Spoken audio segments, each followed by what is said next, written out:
Apa semua tanya ni? Bolehkah gugur kandungan? Oi, so. Malam saya jawab kan? Tanya. Gugur kandungan ni ada berapa kes? Tak apalah dia tanya. Satu ialah kita gugurkan kandungan. Dalam hadis yang diriwayatkan Bukhari, Nabi kata inna ahadakum yujma' fi batni ummihi. Apa? 40 yauman. Seorang kamu dihimpun dalam perut mak dia 40 hari. Ini yang peringkat yang pertama ketika mani lelaki masuk ke dalam rahim perempuan. Kan? Summa yakun alaqah mithla dhalik. Kemudian dia jadi alaqah juga 40 hari. Alaqah apa? Darah kan? Summa yakun mudghah mithla dhalik. Kemudian dia jadi mudghah macam tu juga. Berapa hari? 40 hari. Jadi berapa hari lah? Jadi dah 120. Masa tu Nabi kata, summa yursalul malaku ilaihi fayanfukhu fihi ruh.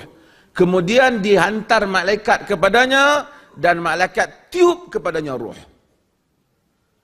Para ulama bersepakat, kalau dah 120 hari, dalam arti kata 4 bulan, maka tidak boleh lagi semasa itu untuk menggugurkan.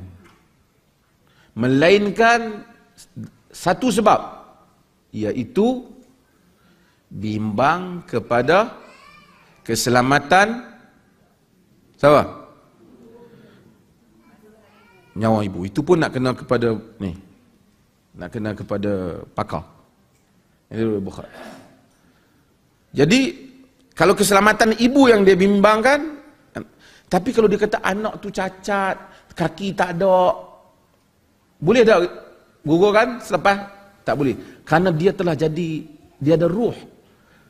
Artinya kita telah membunuh makhluk Tuhan. Telah membunuh budak. Kerana dunia ini, pertama dunia ini bukan semua untuk orang sempurna ya. Orang sempurna pergi masuk Olimpik tak menang. Siapa menang? Ha? Oh, Paralimpik menang. Masa pi tak ada siapa hantar, balik pakai hantar. Pakai ambil kan. Okey. Cumanya ada di kalangan para sarjana, pasal dulu tak ada teknologi ni, kata jika sekiranya kecacatan itu kecacatan yang tidak ada harapan untuk hidup, pada misalnya tak ada otak ke, kan, yang mana tak hidup lah benda ni, mereka ini memberikan sikit kelonggaran di kalangan para sarjana untuk gugur selepas 120 hari. Adapun sebelum 120 hari, Al-Majmu'ul Fiqhi bincang hal ni, mereka berpendapat bahawasanya kalau sekiranya ada mubarrir dalam fatwa Saudi, dia semua peringkat tak boleh di Saudi ya. Tapi saya cakap fiqh. Kalau ada alasan, contohnya cacatan yang serius, kalau dia hidup yang memang menyusahkan dia sendiri, dia akan jadi teruklah hidup dia tu, mereka benarkan sebelum 120.